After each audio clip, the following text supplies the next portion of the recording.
8 days ago, I was with our advanced troops in the jungle, facing the Japs at Kokoda. It's an uncanny sort of warfare. You never see a Jap, even though he's only 20 yards away. They're complete masters of camouflage and deception. I should say about 40% of our boys wounded in those engagements haven't seen a Japanese soldier, a live one anyway. Don't underestimate the Jap. He's a highly trained soldier, well-disciplined and brave.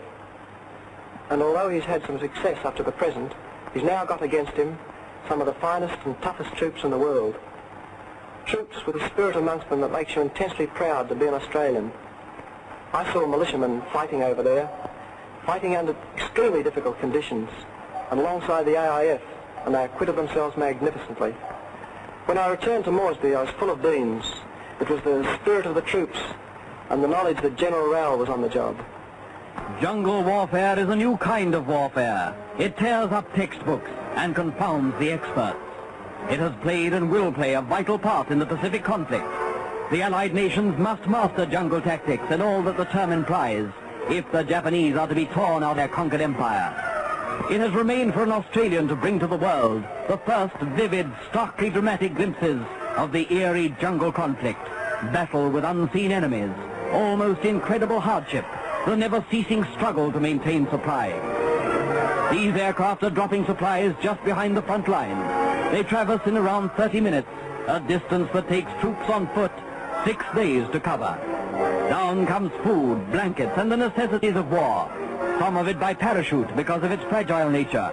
Most by straight dropping in specially prepared packs, made up to withstand the shock of landing.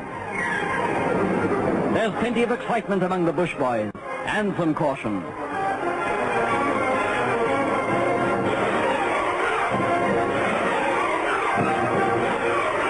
She's not going to clear that hill. The stick's right back, but it doesn't look like she'll get over it. But she did, just. It's come the hard way, but they needed it anyway. Relief units about to go forward, and hungry men coming out of the line must be fed. The overland supply route presents difficulties that must be seen to be understood. In Australia, we hear about austerity meals. Fighting men in the New Guinea jungles eat them.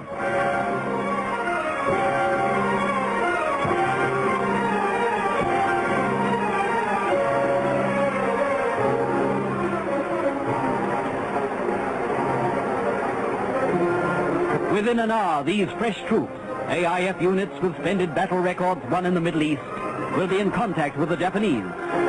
They move up through the dim, dank, steaming jungle.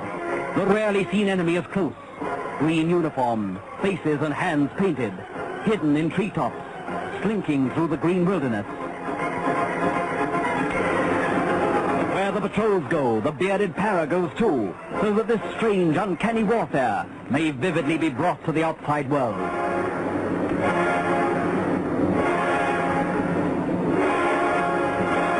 The Japs are masters of camouflage.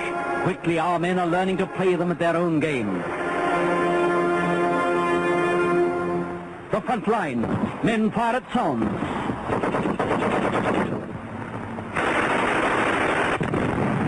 Japs are believed to have used that hut. Machine gun bullets search for any seeking escape.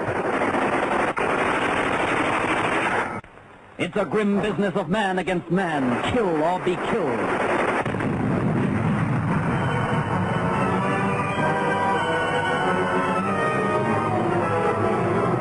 Coming out, after 6 weeks in contact with the enemy, battle-scarred militia troops who have upheld the proudest traditions of the Australian Army. They have suffered fearful privations, fighting day and night. Their casualties have not been light, but they've carried on. This is war, the real thing.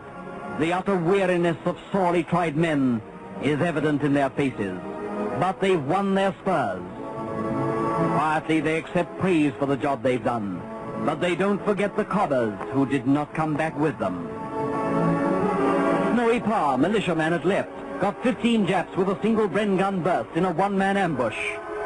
These unutterably weary soldiers must walk 6 days before they reach the comparative ease of Moresby. There is no other way. At a forward dressing station, minor wounds are attended to.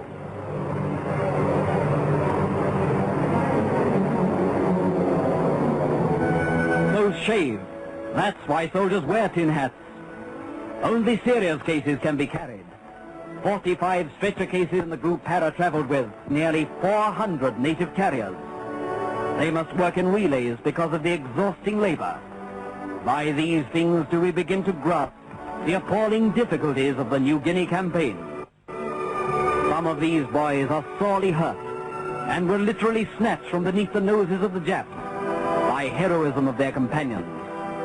They face a long, painful journey.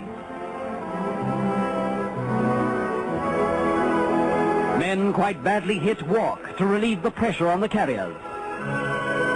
And right up there near the front, a banner every soldier will salute. A great organization doing a great job. There's a dramatic reality about all this that cannot be escaped. Cheerfulness and courage, contrasting sharply with suffering. It will take a lot of Japanese to conquer that kind of spirit. The care and consideration shown for the wounded by the natives has won the complete admiration of the troops. With them, the black-skinned boys are white.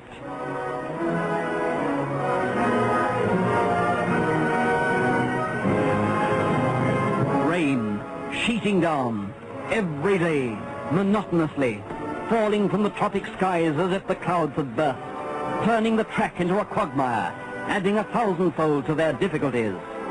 These are grim pictures, brutally, terribly real. They smash at complacency as nothing written or spoken ever possibly could. This is happening less than 300 miles from Australia's coastline, half the distance from Sydney to Melbourne.